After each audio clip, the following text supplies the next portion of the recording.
live. Okay.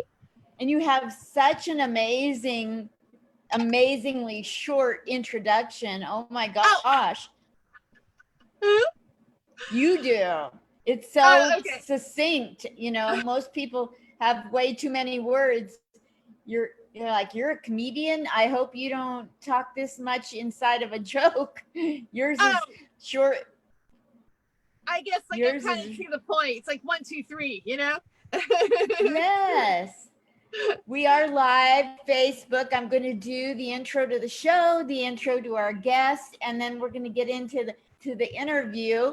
I know, I have to text you. I know, right? I have to look at myself to look at you. This is the weirdest thing ever, you know? Because like, I don't want to look at myself. I want to look at you. When I'm looking at you, it looks like I'm looking out the door. Yeah. Well, you know, I'm doing mine on my iPhone. So I see you primarily, and then I just see myself up in the little right-hand corner over there. So that's a good way. Yeah. Like this. Yeah, and also it's like when you're doing this, you're not really sure where to look, you know? Exactly. Right. But right now I kind of put it so you're more eye level to me but sometimes it's like you're looking down and, you know, whatever. Yeah. Yes. Well, everybody, right now I'm the big part of the screen and she's the little part, Tere Joyce up there. Wave at everybody, Tere. But when I get done talking, she'll be the main event here. Thank you for coming to Comic Spot. Comic Spot was started so this lonely geriatric could have something to do and check in on comics, and comics need to have a voice always, and we are too essential, and we have stories, and you need to get to know us so that you can support our comedy and come out when the world reopens and you'll know which ones you like. So that's what the whole premise of the show is. But today, OMG, wait until you hear this intro, and I quote, former top 10 finalist of the first season of Last Comic Standing, woo!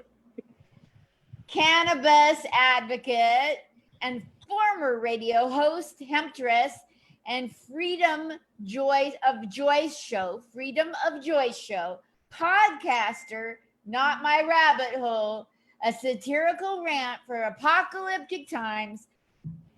We have with us today the amazing, accomplished veteran of comedy that we get to vet out today on Comic Spot, Tere Joyce. Woo! Wow. Well, thank you for the nice for the nice intro. That's nice. Yeah. Thank you. Oh my gosh, I like making people's intros sound interesting. Right, and it's really great that you're doing this, especially right now while we're all in quarantine and not able to see live stand up. And you know, hopefully we'll have a time where we actually the clubs open back up again. Absolutely. What city do you live in? LA? Yeah, I am. I reside in the greater Los Angeles area. I'm not in LA proper, but let's just say I live in a neighborhood where there's a lot of tacos out there, and I love Mexican food, so I'm happy. Oh, that's great! I love Mexican street tacos. Oh, I do too. Yeah, they're the best. Yeah. Have you ever lived in Mexico or stayed there for an extended time? Unfortunately, I've never stayed for an extended time, but I have been there, and I've been to. I went to Mexicali with some comics way back when we did a show for the Policeman's Ball, and that was exciting. I actually ended up in a strip club. Yeah, that was interesting. But yeah, you know, sometimes as comics you do some wild things. But I also went to Rosarita once with another comedian that I started out with 30 years ago named Franchi San Pedro. And we actually we went there for the lobster. Wow. And yeah, so that was an exciting day. I bet the lobster there is great right off the ocean. it was delicious, and it wasn't that expensive. And my friend was like, we gotta go. The only thing I didn't like about Mexico is that they always say, don't flush your toilet paper down the thing. You know what I mean? So you got to like put it in the trash can, you know. That's the part where I was like, but hey, you know. Oh my goodness. Yeah. So a little bit about making sure that the video is still playing. Sometimes Zuckerberg will trick us and he'll say it went live and then it doesn't go live. So I was just checking on it. So I am a veteran of the Army. I served in 1973. Yeah. Wow. And there's a lot of expatriates, veterans, and Americans living in Mexico. And in the 90s, I was only getting like $600 for my Army pension, and it wasn't enough to live.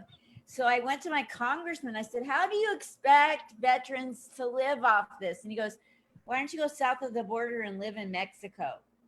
So I did. Yeah. Is that where you're at?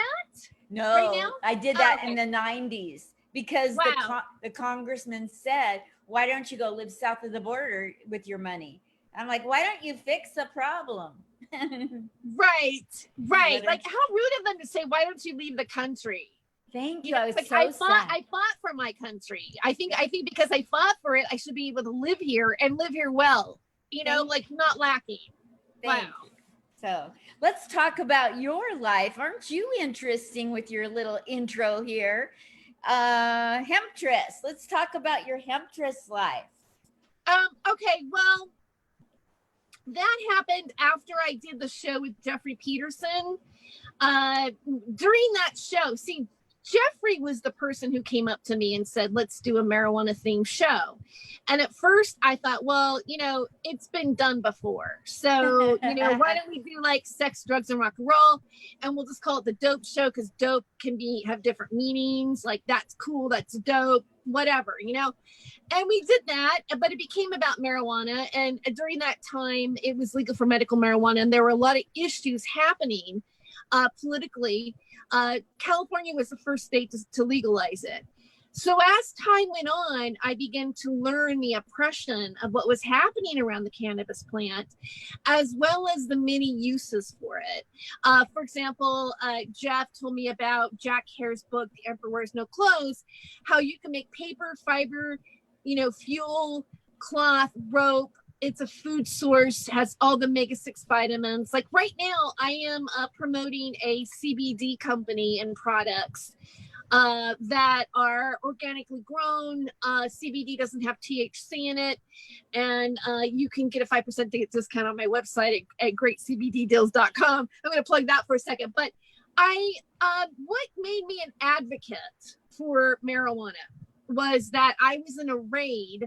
What happened was Jeffrey and I were on National Lampoon Radio together for 420. And they were doing a pre-taping of a bunch of people all in one day. And then when 420 came, they were going to air all these different segments. And because we were doing the dope show and taking it up to Portland, Oregon, and doing a benefit for Oregon Normal, we were invited to do this. Well, I didn't have a car. Oregon Normal, that's the college I went to. Oh, really? Where? I think Oregon Normal was in Monmouth, Oregon, and it became OCE, and it's Western Oregon State University now. Oh, okay. Well, Jeff hooked us. I mean, actually, it was Mark Keekle, who's the mustard man up in Portland, hooked us up with the Oregon Normal as a benefit at the Baghdad Theater. And while we were doing that, the radio network that we were on discriminated it, and they wouldn't let their host be on the show. And so I, went to some publications and I asked why, because Oregon was the first state to decriminalize marijuana in 1973. So an article ran, and that caused some controversy, and that kind of sort of, bad publicity and good publicity all go hand in hand. And so the show got fueled, and we were invited to be on National Lampoon Radio.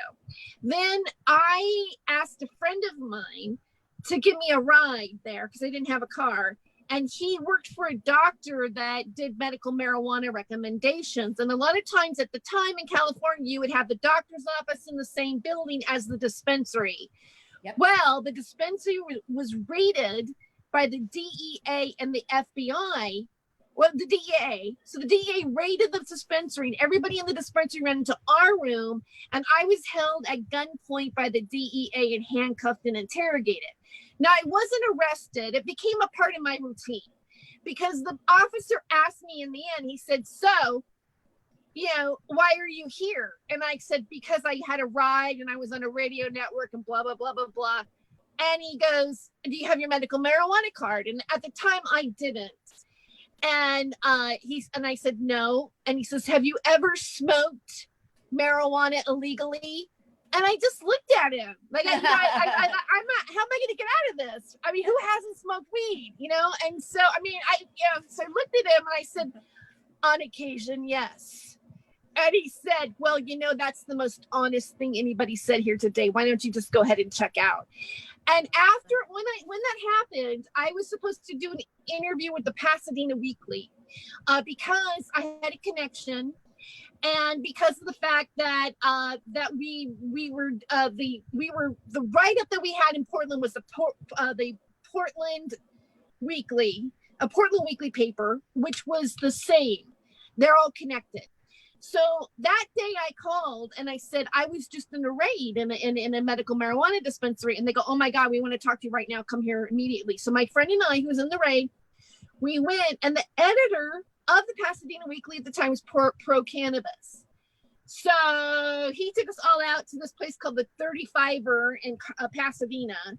We had some beers with some young journalists, and I ended up on the cover of the Pasadena Weekly with the American flag behind me, blowing marijuana smoke with the words bong loads of justice, and how a DEA raid turned me into a missionary for medical marijuana.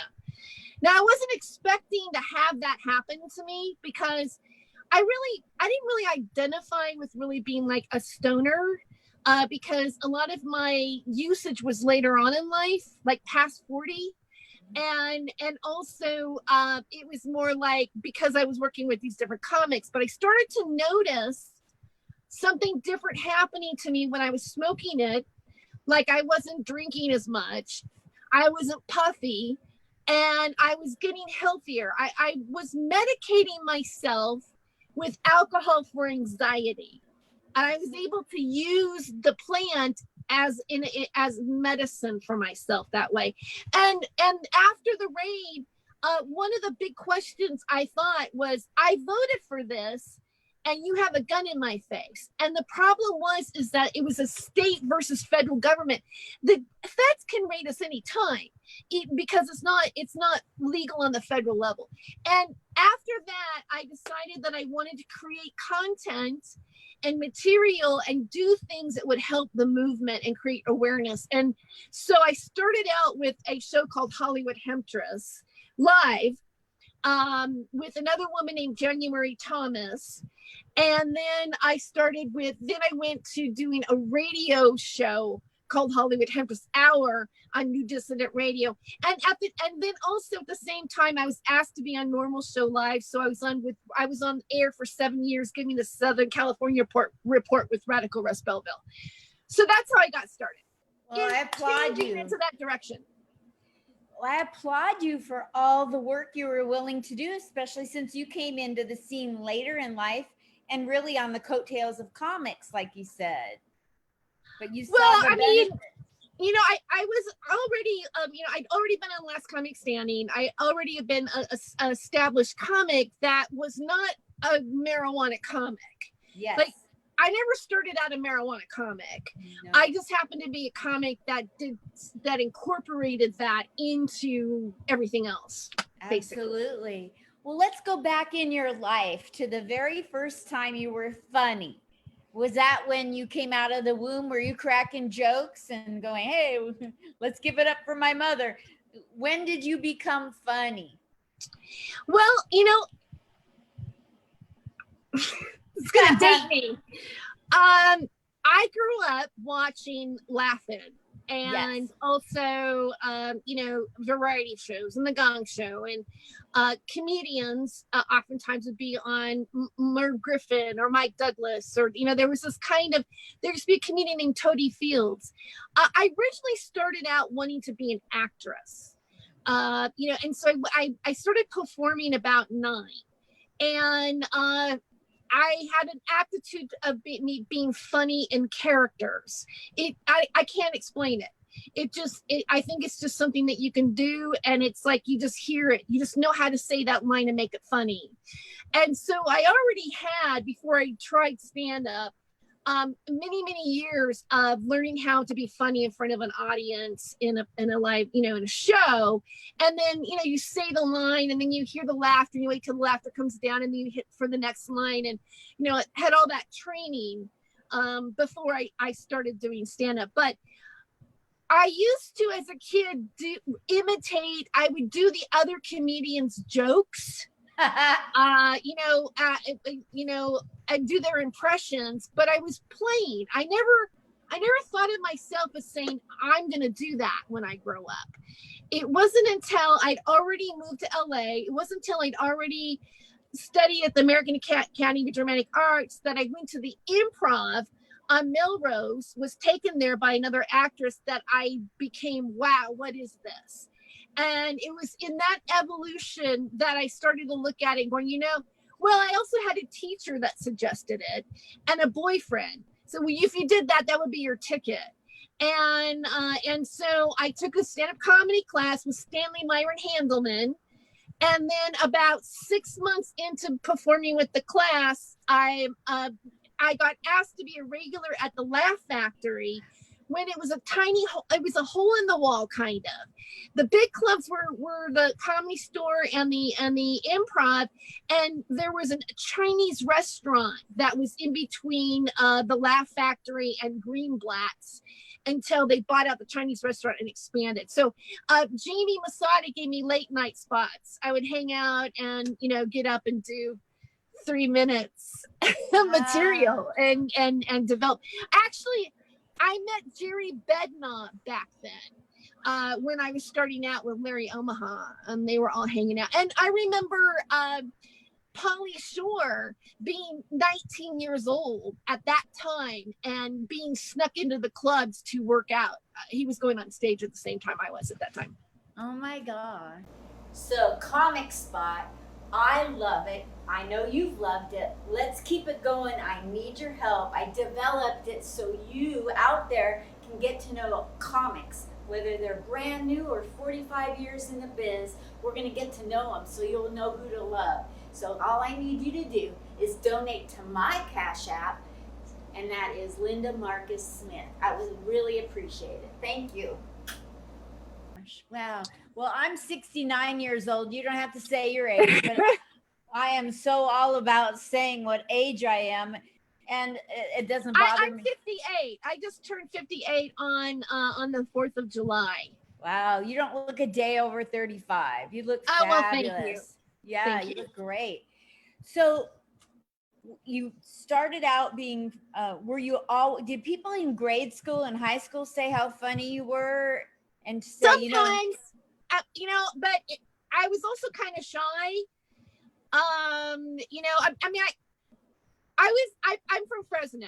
I went to Clovis West High School, which is in the Clovis School District. I performed in Fresno, and a couple of the guys who were like prom kings of football players came up to me afterwards, and they go, "Oh my God, you were," they complimented me, and they go, "Wow, we never would have thought you were like this kind of shy girl in the back of the class." And I thought, yeah, now I'm doing dick jokes. Look how far I've come. But I still performed. I performed, and I did debate, and and things like that. But in class, I didn't demand attention in the classroom. Let's just put it that way. But sometimes I would give I'd go up. You have to give a talk about your term paper or whatever, and then people would be laughing, and I'd be like, "Why are they laughing?" It was kind of like one of those kind of things until I realized, I kind of talked a little funny. Yeah. So, or I had an airy quality to me. Yes. I played a lot of airhead parts, stuff like that. But can I go into your acting a little bit? Can you speak to the things you've done in the acting realm? Well, I did a lot, in high school. I did a lot of theater, and then I worked in a dinner theater in Fresno called Roger Rocca's Good Company Players, and that was my first paycheck, actually. Wow. I was singing and dancing in the pre-show cabaret, and then I started playing there, and was there was a guy named Dan Pisano who was like part director and owner, and there was an anchor man named Roger Rodka that became the owner of the club, and we were actually in a funny thing happened on the way to the Forum together. I remember that. But wow. So, and then I studied in LA. I did a commercial with Candace Bergen. That's how I got my first SAG card. And everything else that I pretty much acted in has been an independent film. The only type of acting I've done is reality show acting. So, but that was a different experience. Let's talk about your reality show experience. Well, I was on the first season. So that was the season that was with Ralphie May and Dat Fan. There was Rich Voss, Dave Mordell, Tess Drake, Corey Kahaney, Sean Kent, Rob Cantrell, and myself. I don't think I missed anybody. Did I miss somebody? No. Okay. I think that was pretty much everybody. So we, and then of course it was 20 people before that. But again, being the first season, when I did that show, reality television had its big boom that year. We were only in the third season of American Idol. It was the same year that a show called Joe Millionaire was out. Wow. And we actually ended up, some of us from the show went on big in 2003, where we paraded on the stage, head by Kathy Griffin of all people. Paraded on the stage with 100 reality television stars at that time. Okay. Last Comic Standing, I sometimes I used to make a joke about it and say, being on the show is reminded me of a Depression era film called They Shoot Horses, Don't They? It's kind of like I have my feelings about reality television. Although it was very exciting, and I'm very grateful to have been on it. It's interesting to kind of be a pioneer in it. Absolutely. And it was a trip to live in a place that had cameras everywhere, being filmed 24/7 for like 27, 2.5 weeks. Because the house stuff, the first season, we were more like Big Brother. It was a cross between Big Brother and American Idol. So there was a lot of more time. There was more time in the beginning of our relationships and how we integrated in our own personalities with each other that came in with the challenges of us going to head in the competition. Wow. It was an interesting experience in the sense that I was virtually pretty much unknown on a large level.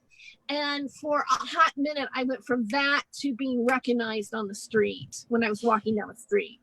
So it was like instant, 15 minutes of fame. Yes. Wow. Which is also a unique experience to have too, in retrospect. Yes. I'm glad I had it because it sort of keeps it helps you realize what all that is. Yes.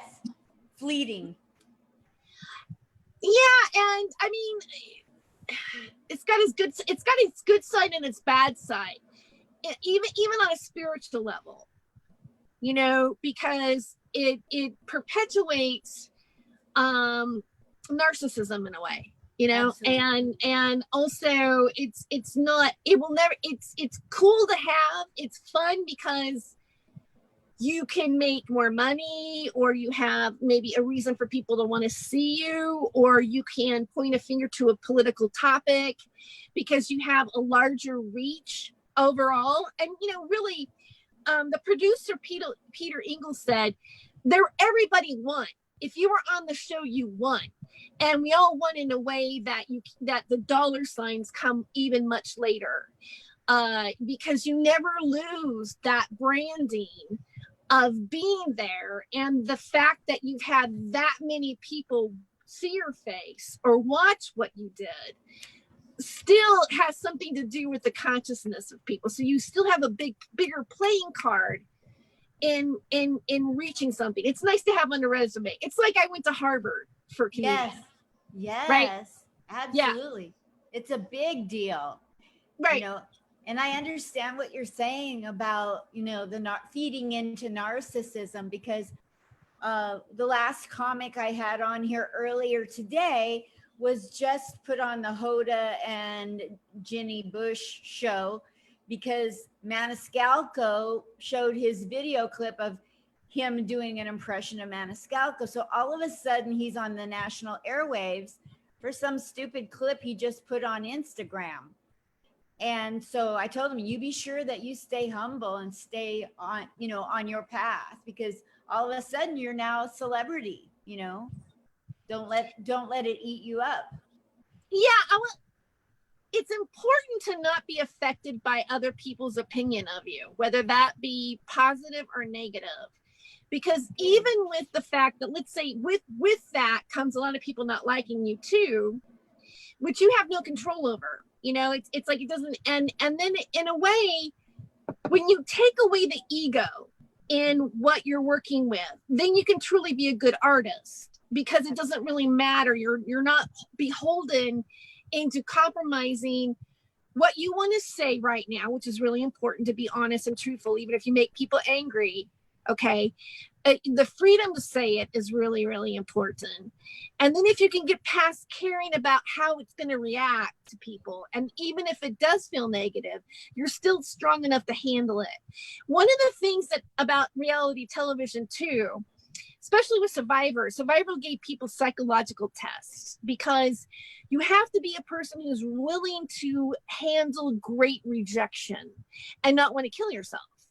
And they did not want to be held liable if somebody had any type of personality or emotional issues that might cause that. Yes. Oh, that's great. I'm glad they do that, because you just never know.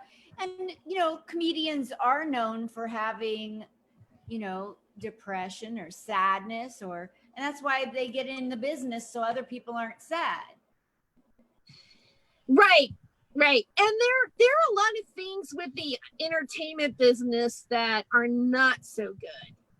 And I think sometimes when you go higher up, having to deal with that reality may not be easy either. Exactly. And you never know. Somebody could come on and barely make it to round 2, and another person could come on and be the winner and go on to great fame and not be ready for it. So I'm glad they're testing people. Well, okay, let's just think about competition in general on these shows. All right. In a way, I think that they've taken an art form and several art forms, and they made it into like a competition thing. Like it's Darwinism. I win, you lose. I win, you lose. But really, in a sense, like especially with comedy, not one person's going to be funny to everybody. Exactly. And you know, and if you're funny to enough people that want to, you know, that are willing to listen to you for 30 minutes or 45 minutes or an hour or whatever, and they like you, even if you're not nationally known, you know, but you work, that in itself is fantastic. All right, let's say you get exposure to, how do you say, well, I think red is better than blue? You can't. You know, it's in a way, it's unfortunate that it's been shoved into that paradigm. Also, reality television, being on Last Comic Standing was not necessarily about who's the funniest all the time. It's also about being the funniest in the type of demographic that you represent to be on the show. And then there's other factors of why you're on a reality show. That show was cast. They're producers behind it. When we signed our contract, it was up to the producer's discretion as to where somebody went in the show. And you knew that. And that came out in the second season because Brett Butler and Drew Carey were getting down to the last 10 in the second season, and they got angry because the people that they were voting for as the best that night did not get passed to the next level, some of them. And they were like, well, why is this happening? It was because, yes, the producers are voting. There's another vote over here. There's another vote over here that made whether or not you were finalists on the show. Wow. Yeah. Makes it kind of hard to track the validity of it. Well, and then it got to where, you know, on the season that I was on, I was really at the open call. Everybody else that made it to the house had been in front of a manager or an agent that presented them to the show. As that went on, they were already offering people contracts to be on the show before there was even an audition. And that's a fact, because I know some of the comedians that were asked. Wow. That's crazy. Now, am I correct that you were the only woman on that season? No, there were two others. Tess Drake and Corey Kahaney. There were three of us. Okay, cool. And the rest were men. So what was that whole season like in that house with three women and the rest men, and how we had that play out? Well, they had the women all stay in one room, and they had like 3 beds. It was big, it was huge, and it had a balcony that you can come out and look out over, you know, LA, Hollywood. Wonderful. And then there was this amazing bathroom that had, you know, a shower and a tub. So it wasn't like, okay, yeah, we're all sleeping in the same room, but there was also cameras everywhere in the same room. They didn't have cameras in the bathroom. Okay, but if they heard us talking in it, we were required to let the camera crew in and film if they asked us. I'm used to living with men, really, because I spent so many years on the road where we were housed. I was mostly housed with men anyway, and I was used to being the only woman on the show. So if it's a male thing, but I actually prefer to live with men than women. I mean, I'm kind of weird that way, you know, but you know, I kind of became sort of one of the guys in some ways. And for the most part, I never really had a bad time. I've had a few sexual harassment episodes, but over the longevity, I'd say they're not as big. And then, so it was just, it's interesting that there's not a 50-50 on men and women. You know, there's probably not a 50-50 yet. And some of that I think is because not every woman becomes a stand-up comedian. You know, really to get up and speak in front of people is considered a male quality. And so a woman who does do it is somewhat taking a dominant role that probably has societal stipulations to it. Absolutely. I agree with you. Just like being here, waiting for people to say they want to be on the show, there's probably one woman to every 25 men that ask. Yeah. You know, so we still have a ways to go in asserting ourselves because of society telling us that you're acting like a bee if you're assertive like a man. Right. When I started, you know, I was pretty embraced by a lot of comedians, but I think and that's because I showed some talent, you know, and you know, comedians love talent. You know, it doesn't, I mean, if you're funny, you're funny, or if you got it, you got it. If you can swing the bat and hit a home run, you can. It doesn't matter what your color is, what your nationality, what race you are, what gender you are, or whether you're transgender or whatever it is. One thing that we have is that humor transcends all things in a sense. But I also think humor is used as a weapon of social engineering.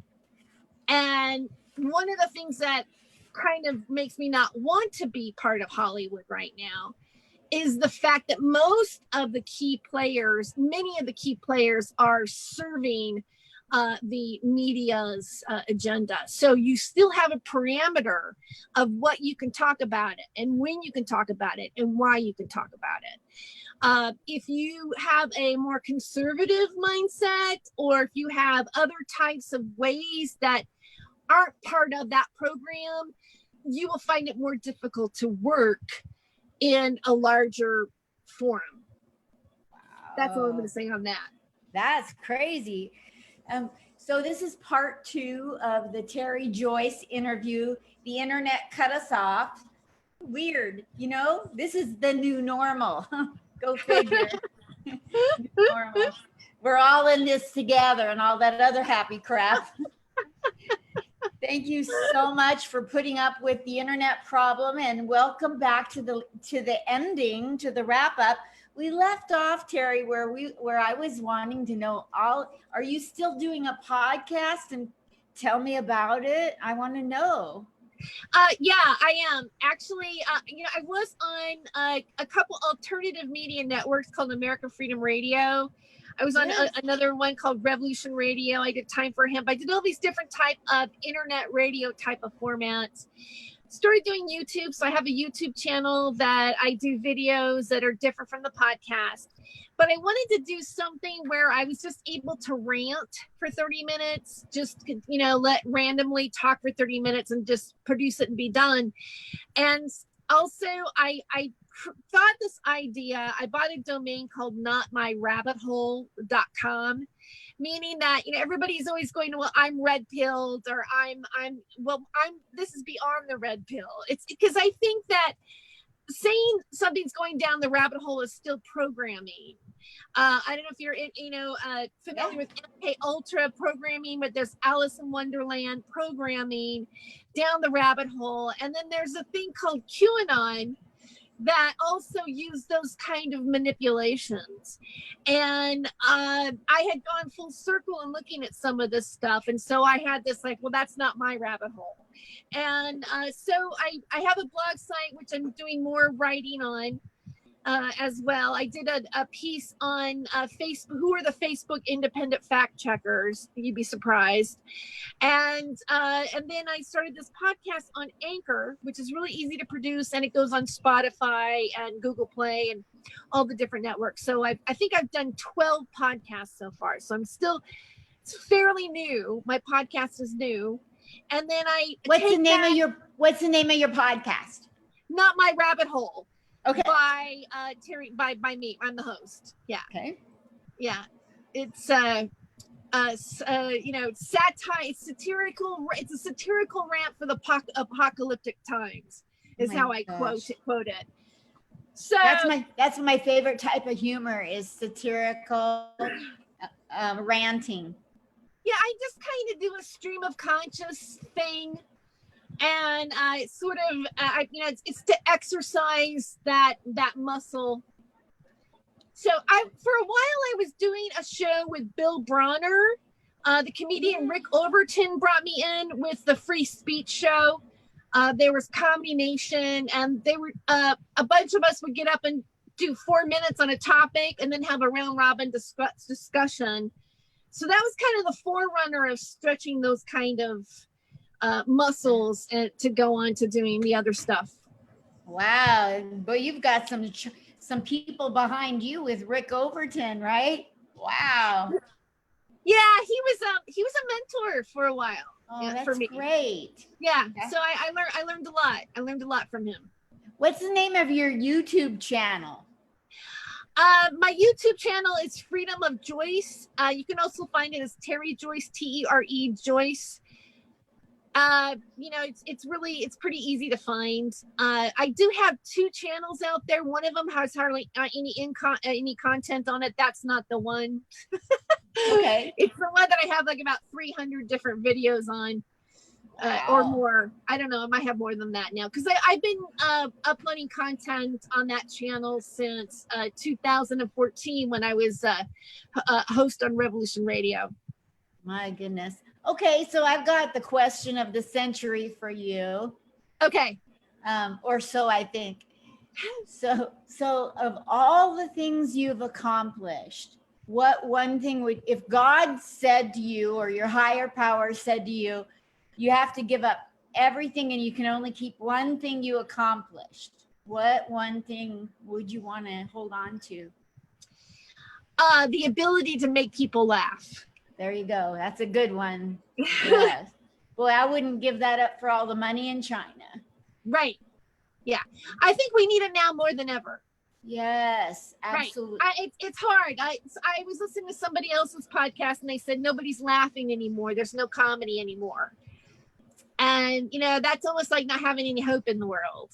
Yes. So you know what I mean. So I really think that comedy is healing, and that it helps us to keep ourselves sane if we can laugh. I'm not saying I guess you could be a crazy person laughing or whatever, but I know that when I'm in a tough situation and then I'm able to laugh at it, that's when it doesn't have any power over me anymore. Oh, I like right? that. No power over me. That's the elation I feel when I turn something into a joke. It loses its power. Right. Yeah. I love that. So, what's the craziest thing that happened in your life that you were able to turn around into comedy pretty fast? That you were proud of yourself that, oh my God, I went through this bullshit, but out of it came this amazing bit or set? I would say the raid. I would say that that became a comedic piece. Got it. Yeah. So, although it took me a while to develop it, because when it first happened, I was really upset about it. Yes. So the first time I was talking about it, I was very, but then eventually I settled into the funny part about it. I know you're not asking me, but I'll just throw it out there. I was in the Army in the 70s, way before we had the Me Too movement or Gloria Allred on speed dial. And so I was one woman among 2,000 men on my post. And so it was continual military sexual harassment and trauma. Like, oh my gosh. But I'm proud. And then my favorite bit is taking those 3 years of military trauma and making people laugh, and yet realize we're not out of the woods yet. We've gotten better in the military for women, but it isn't over with. So don't even front, don't even, you're going to tighten up. I had to go through this. Well, you're the original Private Benjamin.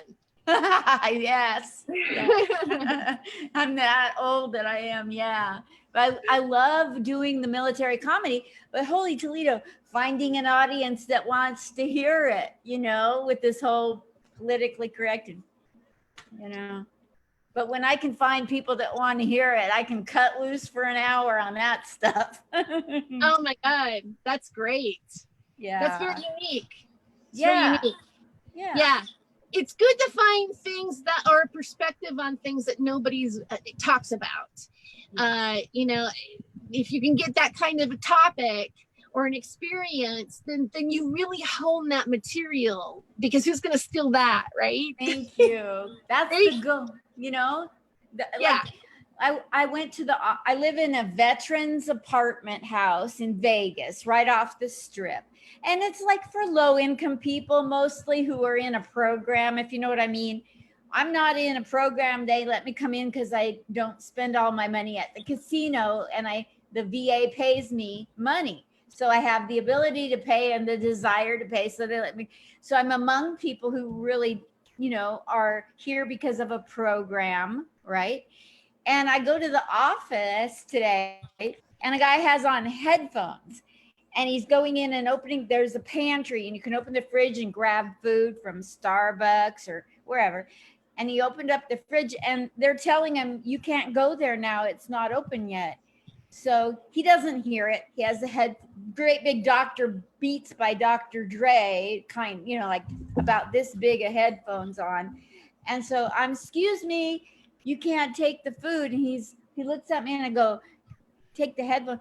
I said, you can't take the food now. And he said, what? And I said, do you have a hearing problem? Like, is it because did these cause the hearing?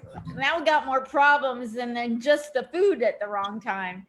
And like, when I finally get beyond, you can't take the food and you can't hear me, to like, then he tries to tell me that I can't tell him what he can do and what he can't do, and which is a man-woman thing, like, I'm not stupid on that one.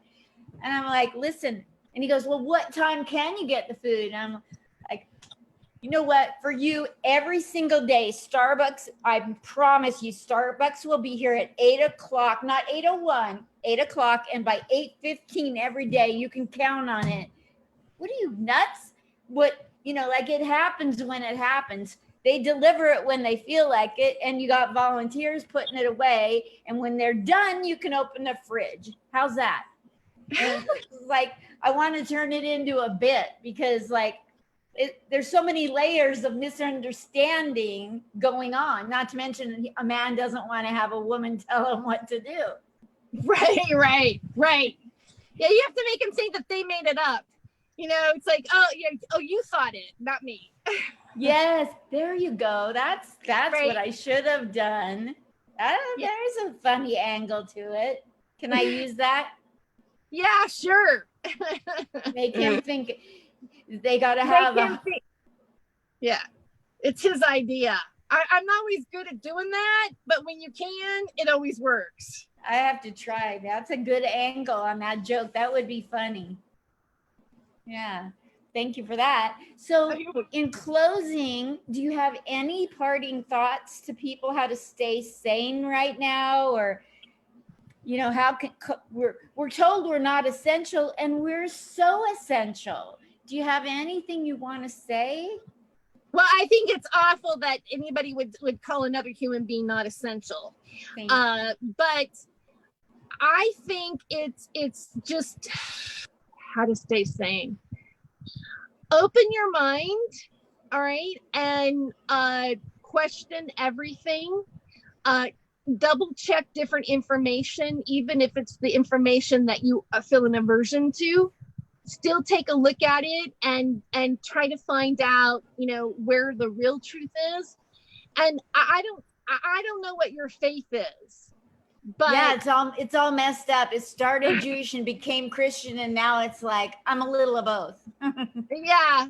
Oh well, it's just put your faith in God. I keep my faith in God and everything, and just keep, do your best.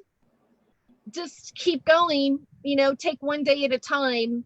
I really think that we're in for a bumpy ride. I don't think this is anywhere near as bad as it's going to get, but I think that we need to face up of what's going on and take some responsibility for it. There you go. Try to do something about it. Yeah. Well, I'm going to let you go. You've been so wonderful to come back on twice because the internet cut us off. And Tere Joyce, I'm going to post all of the places on social media you told me about. If you think of any more where you want more traction, let me know. And then in about 3 to 6 days, my tech person will splice these together and he'll make it look like a sitcom. And that's SITCOM, not CALM. A little play on words. Okay, fine. It goes over better. It goes over better at a nursing home. And so, I'll send that to you if you will share that. And thank you so much for opening your heart and your life to us. Oh, well, thank you for having me on. It was fun. You're a delight. Thank you so much. Love you lots. Thank you. Thank you. Bye. Bye. Everybody's talking at the comic spot.